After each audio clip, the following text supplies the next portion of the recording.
नवी मुंबईत पोलिसांनी मोठी कारवाई केली। तब्बल 100 पेक्षा जास्त बांगलादेशींना पोलिसांनी ताब्यात घेतलं।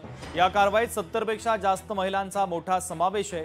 खारघर पोलिसांनी ताब्यात घेऊन आता चौकशी सुरू केलेली आहे। पोलीस कर्मचारी police inspectors Hyde Park Kharghar sector 35 येथे पाहणी करता आमच्या सोसायटीमध्ये आले होते। या दरम्यान त्यांनी सर्व ज्या महिला मेड्स आहेत किंवा घरकाम करणारे व्यक्ती आहेत त्यांची चौकशी केली। तत्पश्चात त्यांना जे काही अजून इन्व्हेस्टिगेशन करण्याकरता जी माहिती हवी होती त्याकरिता काही महिलांना पोलीस स्टेशनमध्ये घेऊन गेले। मला एवढीच फक्त माहिती आहे, पण पुढे तपास केल्यानंतर काय निष्कर्ष लागला याबाबत मला काहीच माहिती नाही।